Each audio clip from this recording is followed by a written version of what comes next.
बहुत सारे students comment section में, मैसेज पे, कॉल पे पूछ रहे हैं कि भैया अभी तक हमने केमिस्ट्री में कुछ नहीं पढ़ा है। अब मेरा केमिस्ट्री का एग्ज़ाम है, केमिस्ट्री में आखिर कैसे पढ़ें, कहाँ से पढ़ें, क्या पढ़ें, कुछ समझ में नहीं आ रहा है। तो आपको स्टूडेंट्स घबराने की ज़रूरत नहीं है क्योंकि आपके लिए अभिजीत भैया लेकर के आ चुके हैं केमिस्ट्री का मोस्ट इम्पोर्टेंट टॉपिक।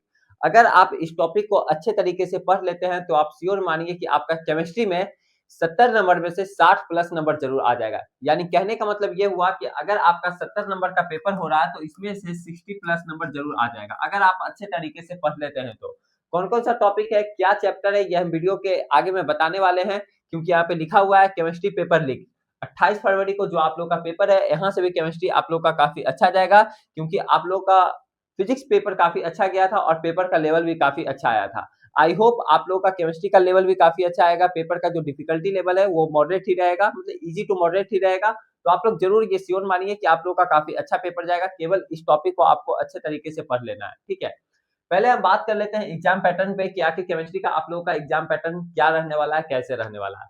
अगर बात किया जाए 5 सेक्शन में आपका डिवाइड होगा, ठीक है, पेपर केमिस्ट्री का। जो फर्स्ट सेक्शन रहेगा सेक्शन ए उसमें रहेगा मल्टीपल चॉइस क्वेश्चन, ठीक है, जो कि 16 क्वेश्चन पूछा जाएगा, हर एक क्वेश्चन 1-1 नंबर का रहेगा यानी 16 नंबर का आपका एमसीक्यू रहेगा। वहीं बी सेक्शन में आपका वेरी शॉर्ट आंसर रहेगा जो कि 5 क्वेश्चन पूछा जाएगा, हर एक क्वेश्चन आप लोगों का 2-2 नंबर का रहेगा जो कि 10 नंबर का यहाँ से सवाल पूछेगा। ठीक है, सेक्शन सी की बात की जाए तो आपका शॉर्ट आंसर क्वेश्चन रहेगा जो कि 7 सवाल पूछा जाएगा, हर एक क्वेश्चन 3 नंबर का रहेगा तो यहाँ से 21 नंबर यहाँ से बन जाएगा। वहीं केस बेस्ड क्वेश्चन पूछा जाएगा, ठीक है, जो कि 2 क्वेश्चन पूछा जाएगा, हर एक क्वेश्चन 4 नंबर का रहेगा यानी 2 क्वेश्चन मिला करके 8 नंबर आप लोग का यहाँ से हो गया। लॉन्ग आंसर क्वेश्चन का बात किया जाए तो आपसे 3 क्वेश्चन पूछा जाएगा जो कि हर एक क्वेश्चन 5 नंबर का रहेगा, तो 5 या 15 यानी आपका यहाँ से 15 नंबर यहाँ से बन जाएगा। अब बात करते हैं कि आखिर ये सब नंबर बनेगा कैसे? जब तक लिखेंगे नहीं, जब तक आंसर उसका लिखेंगे नहीं, तब तक तो मार्क्स मिलने वाला है नहीं। तो अभी तक तो आपने कुछ भी पढ़ा नहीं है, तो अब क्या करना है, किस टॉपिक को अधिक फोकस करना है, कैसे पढ़ना है, ये हम आपको बताने वाले हैं, ठीक है? कहाँ से पढ़ना है, वो भी हम बताएँगे आप लोगों को कि कैसे आखिर आप लोगों को तैयारी करना है। देखिए, सबसे पहले हम बात करते हैं फिजिकल, ऑर्गेनिक और इनऑर्गेनिक। सबसे पहले हम चैप्टर वेटेज की बात कर लेते हैं, ठीक है? अगर बात किया जाए सब्जेक्ट वाइज़ वेटेज का, सॉरी चैप्टर नहीं सब्जेक्ट वाइज़, तो आपका फिजिकल और इनऑर्गेनिक मिला करके दोनों सब्जेक्ट का वेटेज मिला करके अकेले जो काफ़ी है वो ऑर्गेनिक काफ़ी है, ठीक है? यानी कहने का मतलब ये हुआ कि आपको ऑर्गेनिक केमिस्ट्री छोड़ कर के नहीं जाना। अगर आपने ऑर्गेनिक केमिस्ट्री छोड़ कर के गए, तो भी समझ जाइए कि काफ़ी गड्ढा में ये भी गिरने वाले हैं। इसलिए ऑर्गेनिक केमिस्ट्री को स्किप करके नहीं जाना है, आपको ऑर्गेनिक, फिजिकल, इनऑर्गेनिक तीनों करके जाना है, कम से कम तो ऑर्गेनिक पूरे अच्छे तरीके से करके ही जाना है। अब बात आता है कि आखिर करेंगे कैसे? क्योंकि ऑर्गेनिक केमिस्ट्री से आपका 35 नंबर का सवाल पूछता है, ठीक है? अकेले 70 नंबर का पेपर आता है जिसमें से 35 प्लस नंबर का सवाल आपको केवल ऑर्गेनिक से ही आता है, तो ऑर्गेनिक छोड़ कर के नहीं जाना। इसमें से कौन-कौन सा चैप्टर कर ले सॉरी कौन-कौन सा टॉपिक कर लेना है, बात किया जाए नेम रिएक्शन, ठीक है, तो एल्डोल हो गया, केनिचारो हो गया, टाइमैन हो गया, ये सब टॉपिक आपको अच्छे तरीके से ये भी कर लेना है, इसका मैकेनिज्म वगैरह अच्छे से कर लेना है। अगर मैकेनिज्म की बात किया जाए तो SN1 और SN2 dehydration of alcohol, SN1 SN2 हर एक बार आता है, ठीक है, पिछले 4-5 साल से आ रहा है पेपर में, तो SN1 का और SN2 रिएक्शन का मैकेनिज्म वगैरह अच्छे से कर लेना, वहां पे लिख करके आना है, ठीक है, हो सकता है 5 नंबर में भी सवाल यहाँ से आता ही आता है, ठीक है, तो ये टॉपिक आपको अच्छे तरीके से कर लेना है।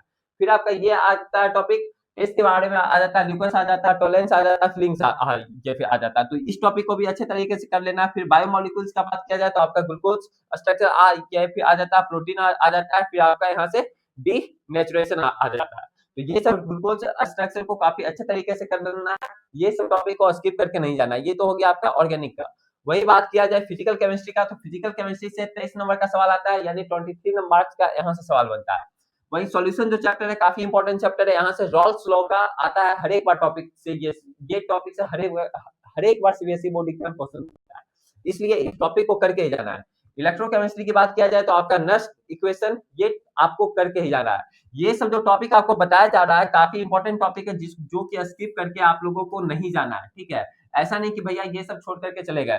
वही केमिकल काइनेटिक्स की बात किया जाए तो फर्स्ट ऑर्डर रेट कांस्टेंट, यानी आपको रिएक्शन दिया रहेगा, यहाँ से रेट आपको पूछेगा, ठीक है? तो ये सब टॉपिक जो है, ये सब रिएक्शन वगैरह अच्छे तरीके से कर लेना, रेट सब निकालने के लिए आपको जानना है, ठीक है? जान लेना कि कैसे आखिर रेट निकलता है, ठीक है?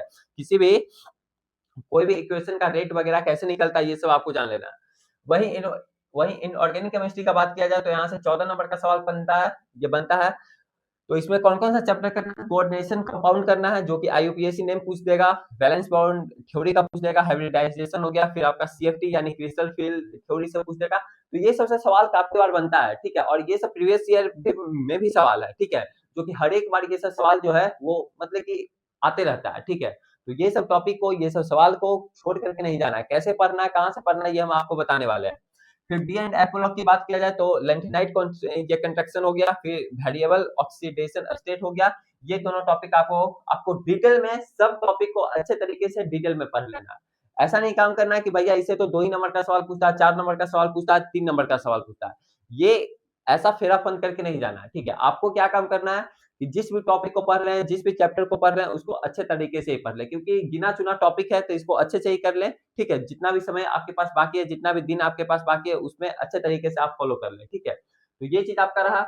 और बात रहा कि केमिस्ट्री का काफ़ी फिज़िक्स का आई होप आप लोगों का पेपर काफ़ी अच्छा गया। बहुत सारे बच्चे स्टूडेंट्स जो थे वो कमेंट सेक्शन में कमेंट भी किए थे, कॉल वगैरह करके भी बोले थे कि भैया मेरा फिज़िक्स का पेपर काफ़ी अच्छा गया। आई होप आप लोगों का केमिस्ट्री का भी पेपर काफ़ी अच्छा जाएगा।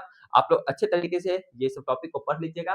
फिर मिलते हैं आप सभी के साथ अगले वाले वीडियो में, इसलिए आप लोग चैनल को सब्सक्राइब कर लीजिए और बेल आइकन को ऑन कर लीजिए। और जो भी आप लोग को डाउट हो रहा है जेईई मेन से रिलेटेड, कोई भी एग्ज़ाम से रिलेटेड, खास करके इंजीनियरिंग वाले, ठीक है? तो आप लोग इस नंबर पे कॉल करके पूछ भी सकते हैं, ठीक है? काउंसलिंग सबसे रिलेटेड अगर आपको डाउट हो रहा है, ठीक है? तो आप लोग इस नंबर पे कॉल करके पूछ सकते हैं कि भैया मेरे लिए इस परसेंटाइल का कौन-सा कॉलेज मिलेगा, क्या मिलेगा, सब कुछ बताया जाएगा, ठीक है? तो आज के लिए इतना ही, फिर मिलते हैं आप सभी के साथ अगले वाले वीडियो में।